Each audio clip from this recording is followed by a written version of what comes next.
bench in the league. Does it again for 58 points. 18-9 for LeBron. Just 26 minutes. He's speaking with Mike in the media. Hey, LeBron, I don't want to encroach on McMenamin's turf here by asking about the wine to ankle ratio and all that, but I will. Anyway, how's it feeling? And clearly look fine, but what's the status?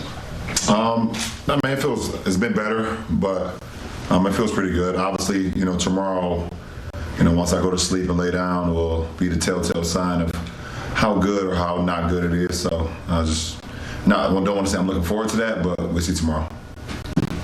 I just wanted to ask you about playing with Marc Gasol and somebody with that hoops IQ and the way that he passes.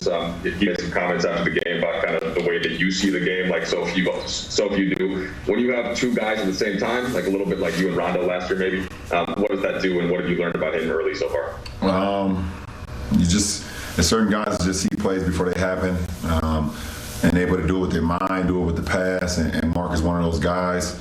Just his basketball IQ.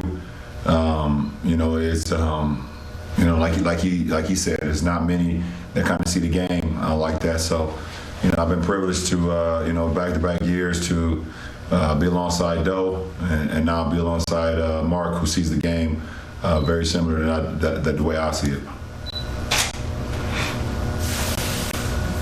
Okay, David McMenamin. LeBron, you mentioned the other night when talking about your offense that you could have had 40 assists. Tonight you have 32, put 6 guys in double figures when AD doesn't even play. What are the offensive metrics and goals? What should they be for this collection that you guys have with the Lakers this year? There's no we don't set out a goal for how many assists we want to have per night, but we want to move the ball. We shouldn't take many bad shots, if any at all, because we have so many body movement, player movement, and we have so many guys that can just make shots. But we got guys that can make the right play, make the right pass, from Dennis to Marc to myself. You're seeing some unbelievable passes from Kuz tonight, AC, and the list goes on and on. That the guys that could just make the right play. So, no one should ever feel pressured to take a bad shot when guarded, because we can always get the ball moving from side to side, attract two defenders and get it spraying out. And as you saw multiple actions tonight, Kuz had a drive where he able to skip it to me, and I had a shot, but we had a greater shot to Marc, and Marc was able to drain that one. And then another instance where we moved the ball, shared the ball all the way around. KCP came off, could have fired a three, but he hit Marc again at the top of the key, then went back door and got an and one. So we have the ability to do some great things offensively. That's just not, it shouldn't be, feel pressure about it. Okay, Kyle Boone, please. Hey, LeBron. A couple weeks before the season, you shared on social media that you thought Kyle was going to be the breakout player of the year. What are you seeing from him so far? Obviously, when he makes threes like it was tonight, we all see that. But what do you see, sort of the edges of his game getting more refined to kind of fulfill that prediction? The game is just slowing down for him. His ability to score the ball, we all know about that. His shot-making ability, either guarded or unguarded.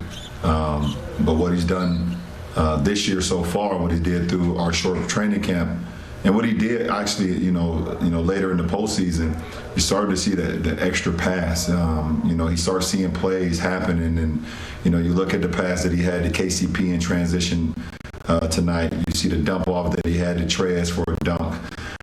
He's just starting to make plays and see plays, that he didn't see, in his first couple of years, and that's all part of growth. He's in year 4, and the game is just slowing down tremendously for him. And he's going out there and just playing the game. Okay, Dan Mikey, please.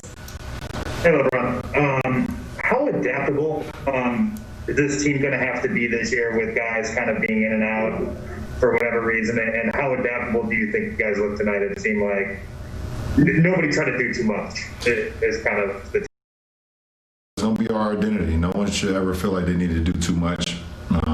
We have so many players that can go out and make plays, so no one should, like I said, no one should ever feel pressured to go and do too much. We are a ball movement team. We want body movement. It's great energy behind the pass.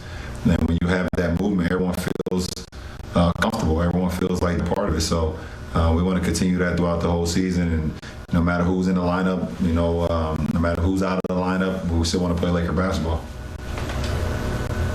Okay, we'll just take a couple more questions. Yovan Buha, please.